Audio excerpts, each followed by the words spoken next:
Government bloggers, Statehouse bloggers. This is something we've been hearing lately, and going by the reactions online, people aren't happy with these bloggers. These are people who allegedly have been paid to undermine the Gen Z millennial movement. We know that this movement has been powered by the communication through the social media platforms. This is how people have been able to organize some of these protests that have been going on.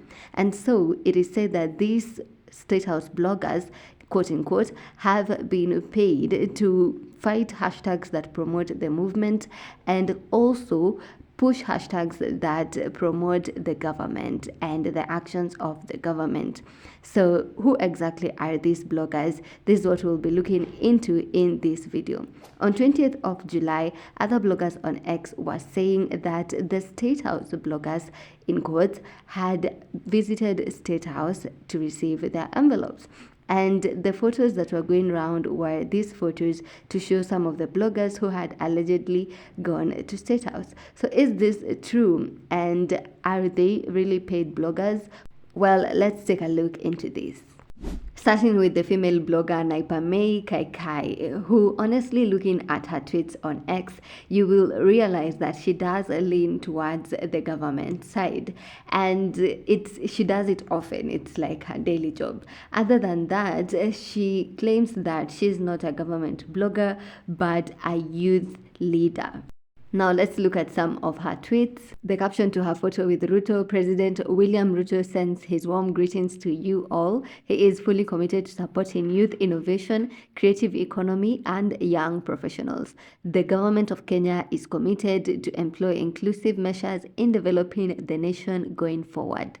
This is the right journalist professionalism we have been calling all media houses to practice. Thank you, Olive Barrows, for asking those commercial activists the right questions and placing them in their rightful space.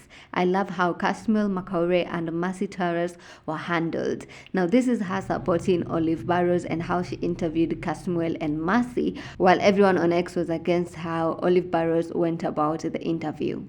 President Ruto has declared the beginning of 1,000 youth to be taken abroad for jobs on a weekly basis to reduce youth unemployment. The GOK will pay for their flight tickets and they will receive their passports within 5 days.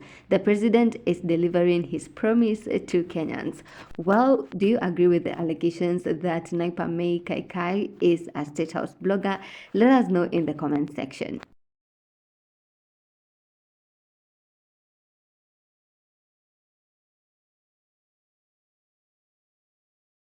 Now let's move to the gents. They are believed to be Real Mash, Preacher Kid, and Caesar. Let's start with Caesar.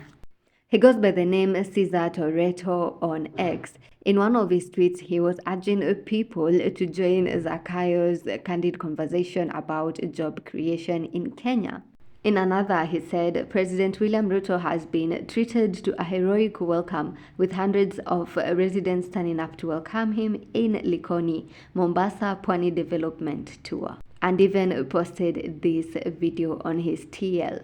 Mambo ambayo umefanya ya kuweza kutaka kuunganisha Kenya na kuweza kugeuza baraza la mawaziri ni kwa sababu unataka kujenga Kenya moja. Hapo mimi nakupatia kongole, kwa sababu Waswahili wanasema muungwana akivuliwa nguo hasimami uchutama. Na tunafurahi mambo ya Ali Hassan Joho, umetupatia Ali Hassan Joho. The other two gents are Preacher Kid and Real Mash. For Preacher Kid, he hasn't really been posting much about the government per se. However, it does seem like it's really him in the photo.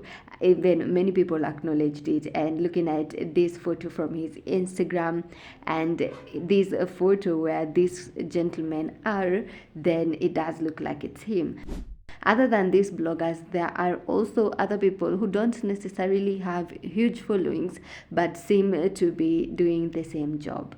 For example, this guy, Mr. Make It Done, he says the construction of affordable houses in Kwale is not just about homes, it's about creating jobs for our youth. Kwale. Hashtag Ruto delivers. In another tweet, he said, it is time to make better development and give Kenyans a platform and a conducive environment to establish themselves. Kwale. And this other guy, Jomba, who says exporting labor offers promising job opportunities. How can we streamline processes and create partnerships to increase the number of Kenyans working abroad, earning top salaries, and boosting our economy? These bloggers have also been reposting rather each other's posts. So, for example, you find Naipamei has reposted something that Jomba has posted. And that's about it. I'd like you to engage with me in the comment section. Let us know, do you agree with the allegations that these people have been paid to push certain hashtags? Always keep it here on BNN, where we constantly update you with what is trending in the 254.